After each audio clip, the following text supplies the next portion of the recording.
This week's guest shares some life journey lessons that ultimately led her to become the healing alchemist she is today. Lily and I were able to experience some of her amazing abilities in her healing sanctuary in Sedona, Arizona. Check out Lily with the singing bowls.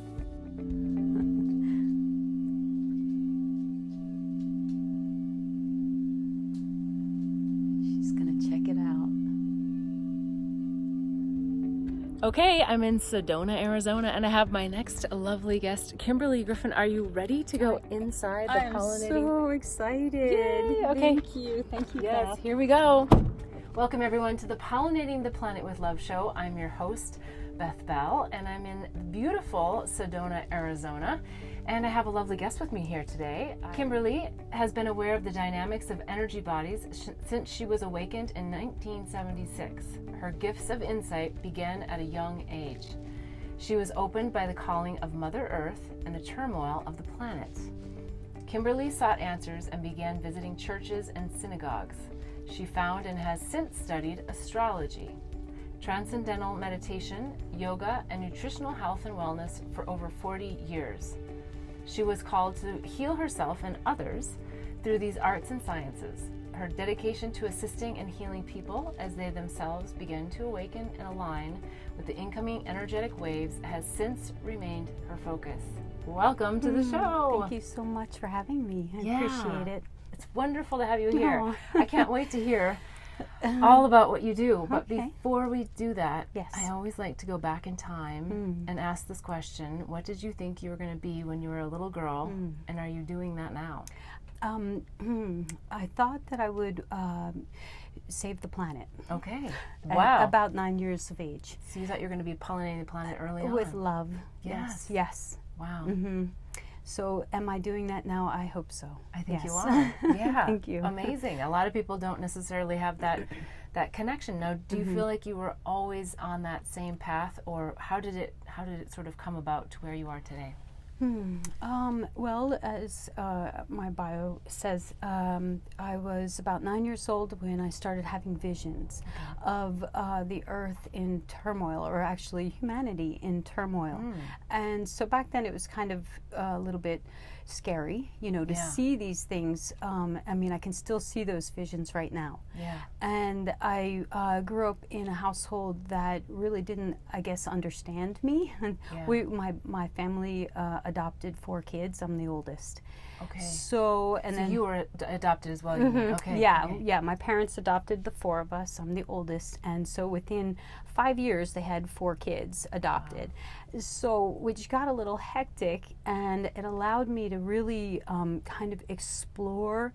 They were too busy with my younger brothers because they were pretty active boys. Yeah. And so it allowed me to kind of wander and have experiences instead of them saying to me, you need to do this, that, or the other thing.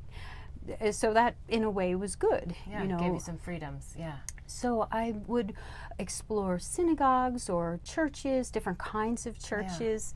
And it just so happened that I started to think about astrology at 10.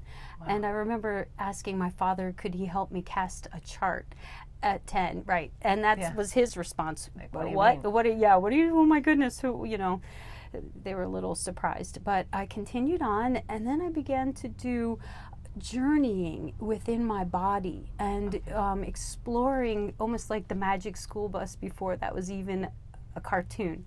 And then that allowed me to kind of have experiences where I was journeying through the universe. Yeah. And now, did I hear you say inside your body, but then you're also, it sounds like, having experiences outside of your body. So you have the ability to do both of these things around 9 or 10 years old. 10-ish to 12 years of age. Okay. Yeah, it was the 70s, Yeah, yeah. So we didn't have Wi-Fi all over the place. We didn't, we played outside. We were in the woods, yeah. So well, tell me a little bit more about what did it feel like when you were inside and exploring? What was I that would journey going inward and going down into inside of my body and exploring organs. I don't know. It was just something that, were you able to see them? And Yeah. then, okay. And Yeah. did that help you in school in the sense of wanting to learn more about anatomy, physiology, Well, or not school really? was not, school was difficult. I could not really tell time for a long time, or count money, or tie my shoes. I had to make up a way to tie my shoes. Okay. But definitely in about 7th grade, so I can't remember how old you were, maybe 12 or so, I discovered microscopes. And that was amazing. You know, looking at the world like that was so incredible, and I loved it. And that definitely kept me on the path towards science. Okay. You know, so when I would journey up into the realms above us, I would have some friends, and we would tell each other, "Oh, we'll see you out there," and we would find each other. Really? Yeah. Other friends? Friends. Like real friends? Yes. Yeah, Okay. yeah, who were journeying as Right. well. Okay. Yeah, so I remember following a blue butterfly up, up, up, up, up, and then there was this giant golden man, and I met him, and he said, "I am Buddha," and I did not know who Buddha was. You know, I'm 12. So I just continued on this kind of strange path, learning different things. I remember finding a book, so it was titled Yoga, and it was just this little paperback book. So I feel yoga found me. Yeah. You know. Yeah, it usually does. Was it Yogananda's book? No, just a book on no. yoga. I can see the book. I'm not sure who the authors were, but you know, it was so interesting that I couldn't stop, and so I began to practice yoga on my own. And then let's see. So you're becoming an astrologist in a sense because you wanna like do a map. You start learning about yoga. You're transcending with other friends, meeting in other realms, and do your parents know about this? No, because as soon as they thought that it was too weird for, you know, astrology, I had really Kinda nobody shut to. down from I just thinking. kind of went outside and went to the woods and would find trees and sit with as much nature as possible. Yeah. And the area that I was growing up in at the time, there were horse fields and apple orchards, and I remember them all being cut down. All of them being, and I would ride my bicycle around and watch it all grow and expand, and all these beautiful cherry trees and apple trees and, you know, fruit trees being chopped down, and the horse pastures. And were you able to feel that then? Oh, it was horrifying. I would It was, imagine. it was very painful to watch. So I continued to stay focused on nature, and I accidentally ended up, I started to hiking on the Appalachian Trail. This is the East Coast. And then at 16, I hiked the Long Trail. So that is end to end about 270 miles, Massachusetts to Canada, in Vermont. And you know, at this time, there's cell phones don't exist. Yeah. So my poor parents and I left, and I went and I was outside for 45 days in the wilderness. Wait. Yeah. 45 days in the wilderness, but you're saying your parents... My parents are, you know, They left you in the... No, they were with you. No, I got a job working in a camping store, saved my money up for my boots, for my backpack, and I went with a friend, and we went to Vermont, and hiked the Long Trail end to end at 16. It was mind-blowing. And this was your summer school break, or... During my summer school break, yep. Interesting. Yeah. And you had no way to stay in touch with your parents, and they were totally okay with this? I don't think they were okay with this. Maybe they just surrendered, probably. Maybe sure. they accepted your free spirit at that moment. Maybe and that's said, what Let's let her do this. They didn't really have a choice. I was determined. do it. Yeah, yep.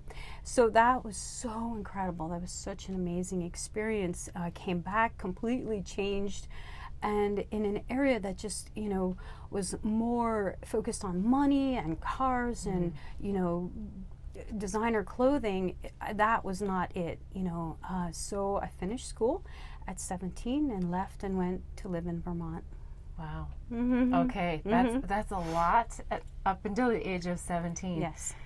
I want to hear so much more, but we're going to go for a quick break, and we'll be right back. Sure. Blossom Bliss products are designed to help empower pure love and purpose in your life.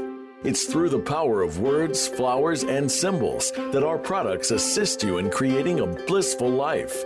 The power of words in our mini mantra word bar necklaces assist you in setting and blossoming your personal intentions. The affirmation cards leverage the power of flowers by providing daily inspiration. And the power of symbols in our life journey bracelets are great reminders of the things that bring us peace, joy, and love. Products are made and blessed in Bali with love by Balinese artisans who work with empowered hearts. When you purchase jewelry with a bee charm, we donate to save the bees. Join us in pollinating the planet with love. Go to our website, blossomblissbali.com. Again, that's blossomblissbali.com.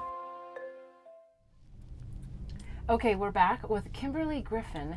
And just before the break, I mean, we could do probably several movies on your life up until the age of 17. Now, what happens next? You moved to Vermont. So, well, living in Vermont, I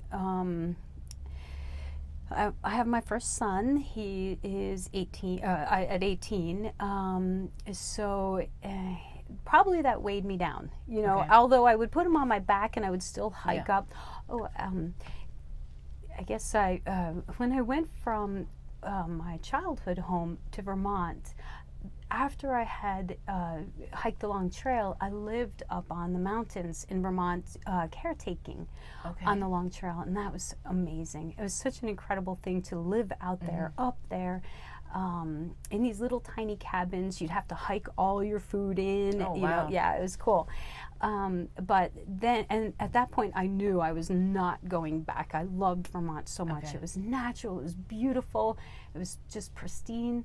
So I, in the course of being there for over 30 years, I have 5 children. I built a house out in the wilderness. I homesteaded.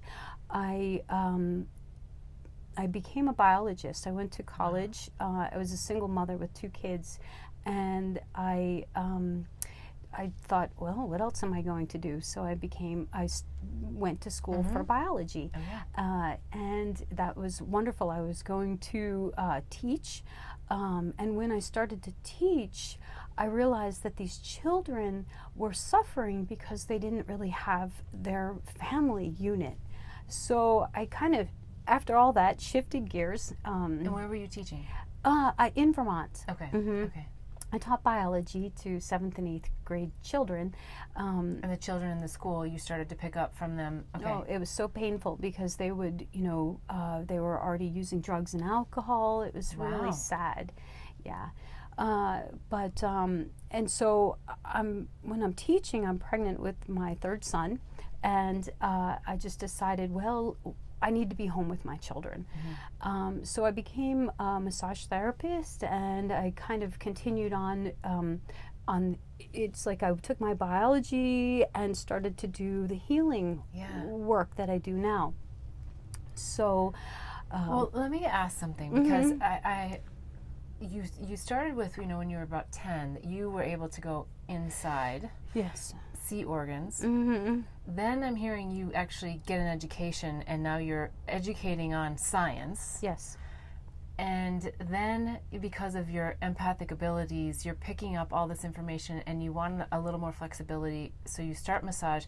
I can only imagine what you might have been able to see in other people while you're giving them a massage. Yes. So tell us about that. I always kind of joke and say that I have 10 eyeballs on my fingers, and so they can go in and see, and then I'll read, the person's body, but I'm also able to see, in just through my sensing, I guess. Can you tell us more about that? I know that it's probably very hard to put into words, but I like how you say that you have like 10 eyeballs. But I know it sounds weird, but that's what it feels like. Like I almost feel like a sonogram. The machines for checking, your babies or whatever. It feels like they can scan and go in, but at this point, or over the last 25 years, it's just really honed in. So at first I almost would start to feel the things people were feeling, and I learned, whoa, I need to figure out this whole thing about protecting myself and not taking things on. So that continued to I ended up needing to know more. Yeah. I'm always wanting to know more. Would you say that they're energetic blocks that you're picking up on, or I would say masses? Like just anything that's an irregular cell. So some of the things that will happen if I'm working with somebody, I'll maybe smell something or taste something, and I can taste if it's anesthesia from an operation, or maybe alcohol or cigarettes, and somebody's like, but I haven't smoked in 10 years or whatever, and I'm like, well, we need to clean that out of the tissues deeply. So you think it's still residual in their body? It's not in their auric field that you're picking up, or both? Both. Okay. Yeah, both. Yeah. So one time I was like, I think I'm tasting coal, and the lady who I was working with, she was like, my grandfather worked in the railroads shoveling the coal, you know, so it came through her lineage, which is pretty powerful. Well, I would think that would be interesting for you as well, because I would imagine that you had never tasted coal at that know. point, but you would just have that way of knowing. It reminds me of like you cook in a barbecue, you know. So there like I would charcoal. yes, and I would scan. I'm like, what is this, you know? Yeah. And so I got to know things like, oh, this is definitely the smell or the taste of, you know, the anesthesia that somebody had, you know, undergone surgery. Or I would just work with the brain and start to like search for different nuclei within the brain. And one woman, it was kind of misplaced. It was, gosh, I wish I could remember which organ, or nuclei. And she described how she had to have surgery, and they had her upside down for longer than she should have. So things in her brain were actually misplaced. So, you know, the confirmation was really helpful so that I didn't think like, oh, I'm just making something up, or I don't really know what I'm talking about, but everything just kind of fit. Yeah.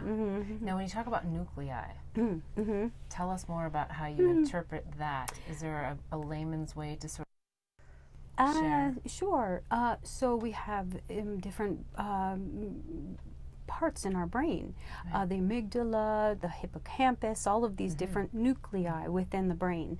So one of the classes that I've studied, it was brain therapy, working with the brain specifically. Yeah. So I was like, oh, I love this. And it was kind of fun, because when I started to read all of the different terminology, it was just too much. I'm like, oh my gosh, I can't figure this out. And then I went, whoa, stop.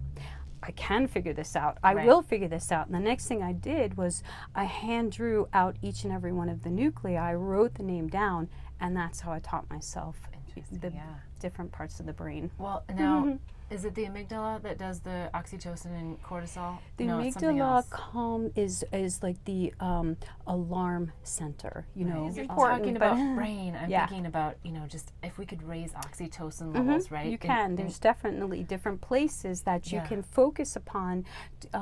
So there's the red nucleic acid. I'm going to have to think of the words. But so yes, you can focus on different parts to calm down the alarm systems that are going off, and somebody doesn't even realize that this is what's happening. So it's like having your car alarm going off in the background, and you've just stopped focusing on it because you're just trying to continue on with your life. Shutting off the alarm system relaxes the nervous system, you know, and then that person can, you know, function more fully. Right. Well, okay, so you were doing massage therapy, you're learning a whole lot more. You're a full-time mom with children in tow. What happens next? How do you start to really integrate this? Because it sounded like you started to learn more. You wanted to really have a mastery of what you were experiencing. What happens next? Things kind of get a little difficult where the marriage, the second marriage, is not going well. And my kids are older, the older boys, and they're struggling. And I'm in yoga, and I'm dedicating my practice to my son, Austin. And I start to balance on my left side, female side, and I could stay in tree all day long. I go to my right side, male, bloop, I fall over. And I'm like, wait a minute, what? Bloop, over, done, Yeah. right side male. Why can't I stand up on, what's going on here? Why are all the men in my life out of balance? Oh, my inner male is out of balance. And so a difficult marriage that wouldn't get better or end, I began to meditate and have conversations with my inner male. Yeah. In a week, the marriage was over. I worked with my inner male. The alignment was now misalignment, and the marriage ends. It also happened to be 2012, and I'm coming to Sedona for the first time. Oh, okay. Well, that's a good little spot to take a little break on. Sure. So, because we're in Sedona now. Yes. So we'll be right back. We're Yes. going to go to a quick break. Blossom Bliss products are designed to help empower pure love and purpose in your life. It's through the power of words, flowers, and symbols that our products assist you in creating a blissful life. The power of words in our mini mantra word bar necklaces assist you in setting and blossoming your personal intentions. The affirmation cards leverage the power of flowers by providing daily inspiration. And the power of symbols in our life journey bracelets are great reminders of the things that bring us peace, joy, and love. Products are made and blessed in Bali with love by Balinese artisans who work with empowered hearts. When you purchase jewelry with a bee charm, we donate to save the bees. Join us in pollinating the planet with love. Go to our website, blossomblissbali.com. Again, that's blossomblissbali.com. Okay, we're back with Kymberley Griffin, and we were just at you coming to Sedona for the first time. Now, was this from Vermont? Yes. Yes. Okay. So you're coming to Sedona for holiday? No, Or you think you're just going to move here? No, nothing at all. I'd never heard of Sedona. I have a girlfriend, Kayo Malik. She lived in Vermont as well. She was in one town over. Our children went to 4-H together. We went to herbal school together, Rosemary Gladstar's herbal program. And she ends up leaving and eventually comes to Sedona and had said, come, do your work here. She's an incredible acupuncturist, beautiful, wonderful woman, and opened up a place in the village. And so I was probably nursing somebody and eventually finally stopped, and my daughter, my fifth child, my only girl, Indigo, and so I was like, well, sure. So I made these plans to come out here. But in the meantime, as I was saying, I started to do this intense healing work on myself, where I'm working with my inner male, my inner female, and it just completely changes my life because our inner landscape projects outwardly onto our external landscape. But it took that going inward and recognizing that I just noticed, I'm like, wow, there's some stuff going on out here. I need to fix me. So I come to Sedona anyway. It blows me wide open. It's 2012. You know, it was incredible. It's February. And then I have to go through divorce and everything like that. And it's... Now, when you say, because I have a feeling of what it means to you, but I would like to ask. When you say it blows me wide open. Oh, gosh. Well, Kayo picks me up from the airport. We're driving into the village, and I see the red rocks. And I hear the story, everybody, so often. I just start to cry. You feel it in your heart. Just something, the energy. And so she takes me to the stupa, which is right here. It's so close, I could walk over there.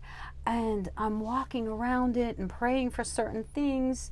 And she's talking to me about vortices, and I'm like, what is this? I know about chakras, and I know about our auric layers, but I'm like, what are they talking about? So she takes me to Bell Rock, and we had just been under Thunder Mountain, and we're sitting at Bell, and I'm looking, and I'm like seeing this movement, and I'm like, oh my gosh, I see the vortice over Thunder. And then I start to realize that I'm sitting inside of one as well. I can see the energy around me. So, of course, I'm like, I got it. I understand. I offer my healing services, and it's just packed. 10-hour days, just nonstop. Wow. So through this process, I continue to come here. I travel to Nantucket to do my work there. I begin to travel to Hawaii. So I'm going back and forth between all of these places because I don't have my children. Okay. And I, need to do something. So many, many incredible things happen over the next couple of years as, again, I continue to travel here from my home. My little home in Vermont is on 30 acres. I have a farm, a little homestead. Yeah. I'm harvesting herbs, and I have people coming to me for the natural medicines, Yeah. which are changing their lives. And then on one of my trips out here, 2014, it's literally 2 years later, there's a huge snowstorm coming up, and I'm driving to Jersey to go bring my children to see my dad and leave my kids with my dad so I can come out here. It was my time to leave my children or have my children, but I need to work. Yeah. I need to work. Yeah. So this snowstorm's coming, and people are like, don't do it, don't drive down there. I'm like, I got studded snow tire, and so I did it. I drove. It took 11 hours instead Oh of my 8, goodness. Yeah. instead of the regular, and I'm driving up and down these mountains. I get there, I go to bed, and in the morning a phone call comes in, and it's the fire department, and they it's not going to be good. And so total loss. Everything's gone. My house is gone, burned to the ground. Yeah. Wow. Back home. So if you would have stayed home. That night. Wow. Mm-hmm. Crazy. Mm-hmm. Interesting. Yes. So there's this feeling that happens where, for me at least, I was inside my core and I had to come out, and I went, okay, I have my hands. They can do everything that they've always done. And I have my mind, and everything that I know is in my mind. And then I went, oh, I have my face, oh, that's good.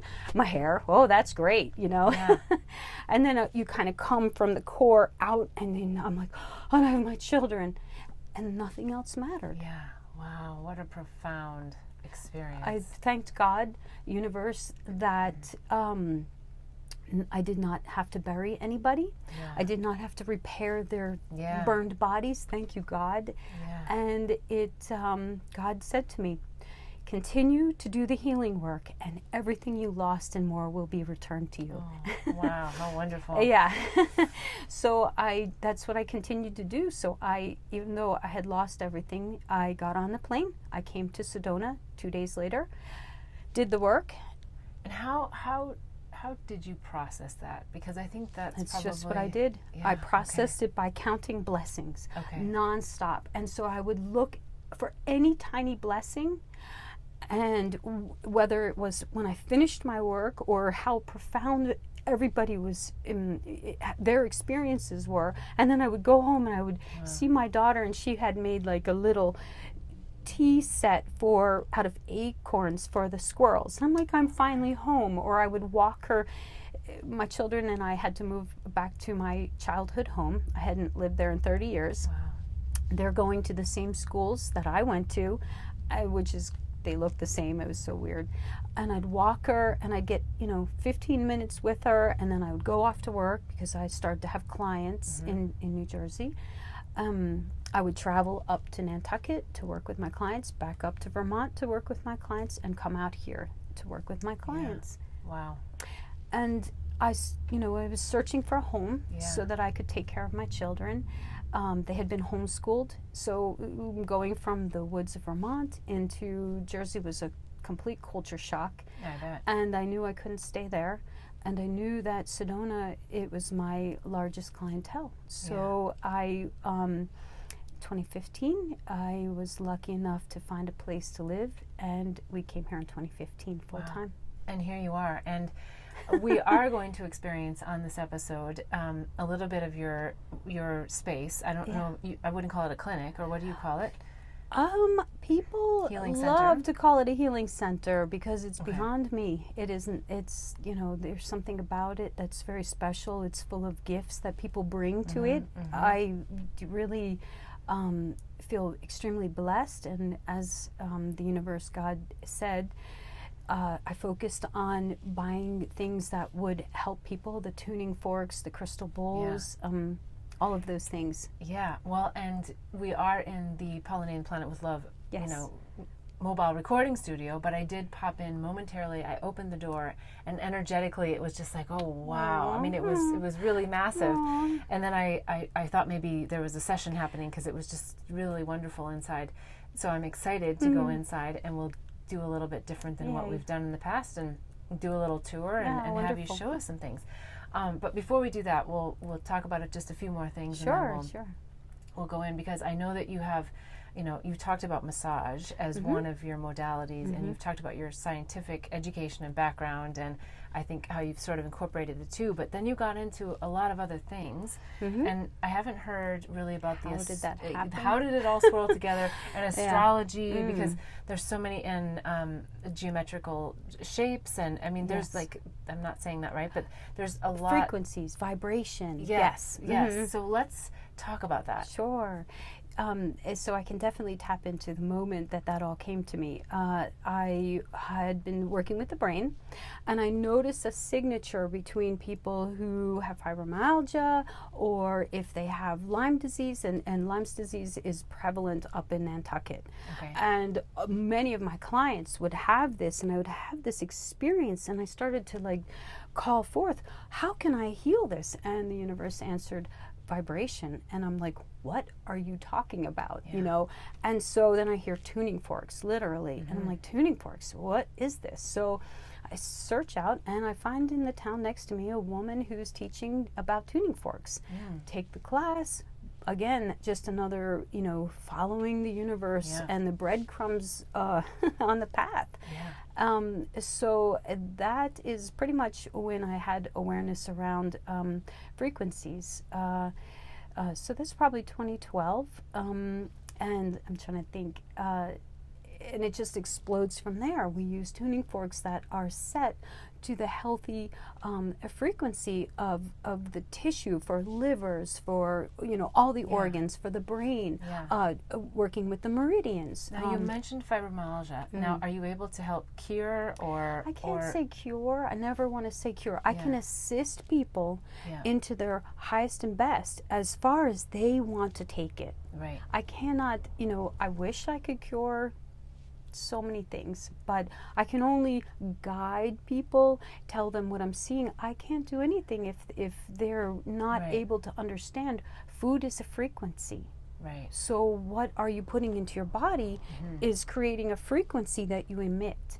And so I can educate, I can get them kind of back up and running, and if they want to continue to raise up, then yay. If not, that's, I can't take that on, and I can save people, but I definitely try to turn that light back on, get them connected, and change the frequency and the vibration, and then it's up to them to really delete the programs and to keep them deleted. And we can work with that as well. Definitely programming is huge. There's so many things, to try to, and I never know how it's going to happen. I scan, so I never think, oh, well, this person I'm going to assume needs help with their liver. I'll scan across all my tuning forks. It'll tell me which one. I use essential oils, so I'm anointing the body. And then I'm just listening to kind of what it is that I'm tuning into to help the person. Interesting. Well, to take it a little bit on a side note, but I feel compelled to ask you this. So I'm a flower whisperer, so I get messages from flowers. I understand and that. how I finally sort of figured that out was that I was getting a vibration from them that then my brain was sort of translating into words, right? I understand. Okay, so I tried to explain this to my nephew who sat here. We were doing a test of my equipment a while back, and so we got into this conversation, and he, as a child of 9 should, challenged me on what that meant. Right. And then just ironically that day, he had a class on music, but all about vibration. Yeah, yes. And it all clicked for him. Yes, and good. he got to a point where he said, I get it, I get must it. tell everyone, I must tell everyone. Oh, that's wonderful. But I'm curious, from someone like you who has such, such an openness to the frequencies and an understanding of them, what your impression of flowers is, or Mother Nature as a whole, but kind of more specifically flowers. And what that's like to interact with the frequencies in that sense. Flowers, I understand. They speak to you. You ask them a question or just sit with them and I hear words. You could say, well, what is this part for? Or how can I use this in helping somebody heal? Whatever it may be. Or if you're hugging a tree, whatever it is, and they speak to you.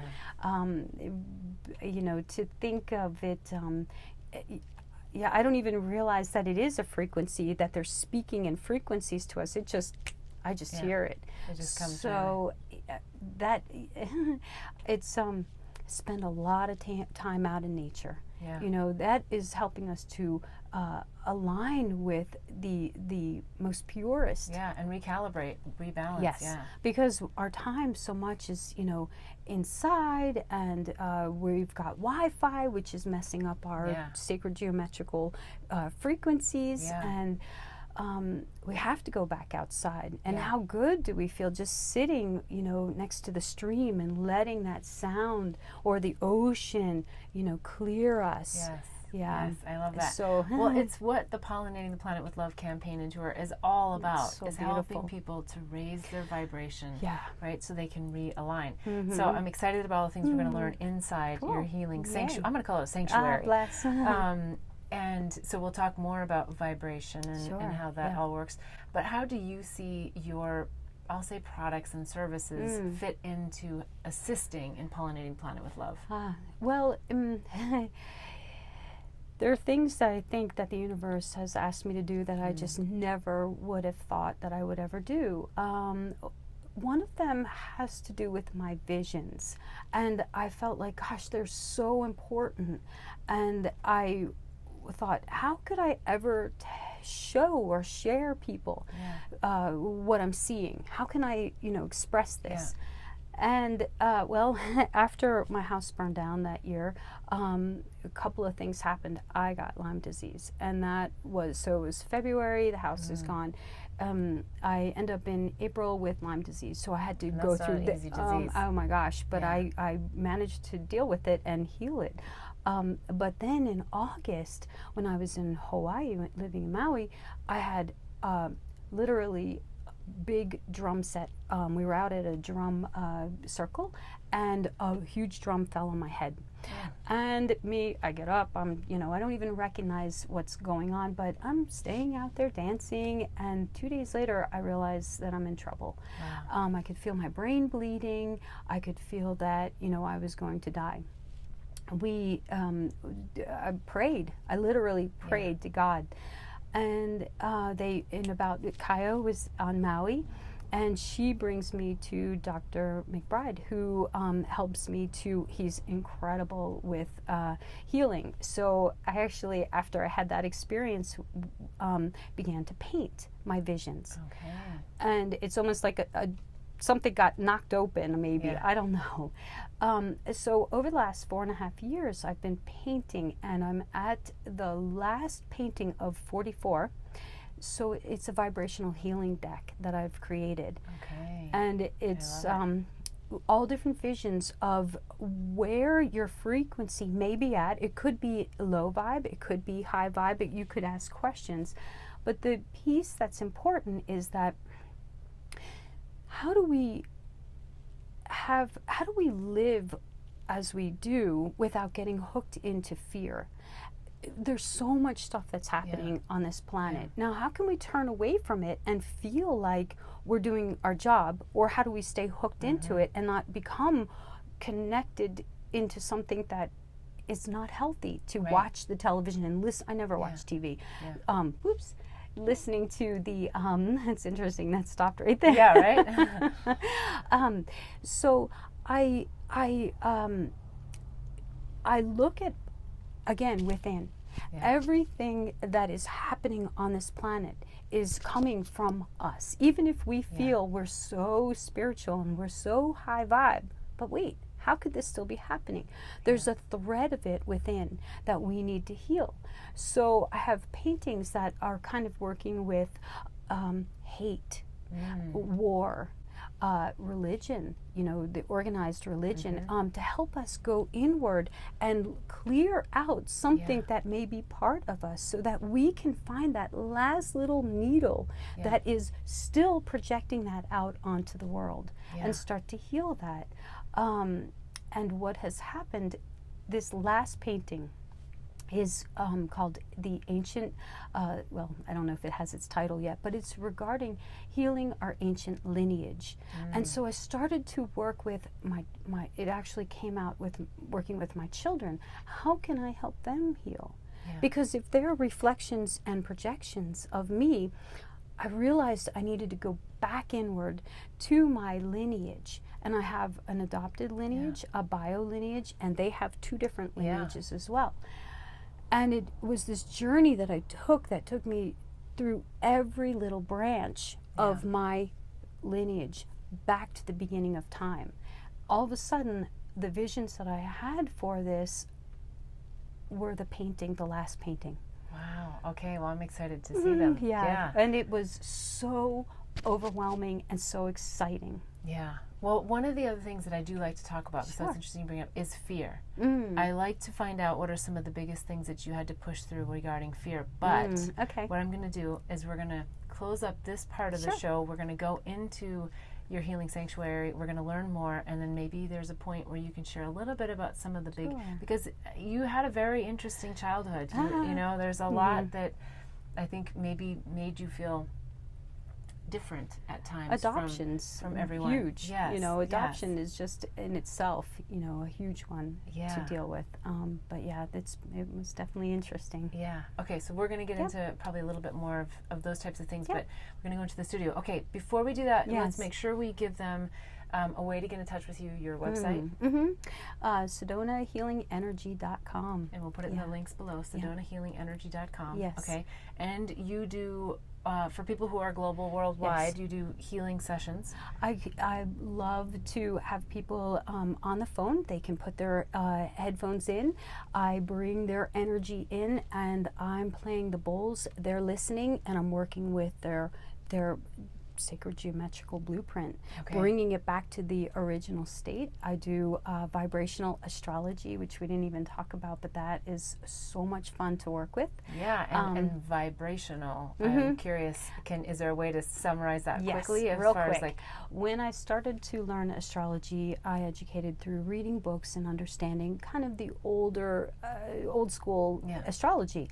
And there's a lot of doom and gloom to some of it, and literally when I had my first son, I looked at his chart and I thought, oh no, what have I done? Oh no. Because he had a lot of oppositions, and then when frequency came into my life, it changed everything, how I think, how I live, and it changed my astrology so that now I look at it low vibe to highest vibe. Okay, I like that. All right, wonderful. Okay, so we have your website, and if anyone's interested in learning more about me, you can find me on bethbell.me, and I am also on Instagram as Queen Bliss B, and I post photographs of flowers and the messages that they give me. Any last final pearls of wisdom or anything that comes to mind to share with listeners? Oh my goodness. I know it's a tough one sometimes. Just emit love. Love. Every time I feel like something's going on within me, or around me, I know it's something I need to send more love within, so that I'm emitting more love. Yeah, that's a beautiful pearl of wisdom. Okay, wonderful. Thank you. Okay, thank you so much for being on the show. I'm honored. Yes, thank you so much. And we're going to spend some more time together. So until next week, wishing you bliss so that you too can help in pollinating the planet with love. Hear who's up next when you like my page, Beth Bell Live, and join me each week as I invite a new guest into the mobile recording studio to help in pollinating the planet with love.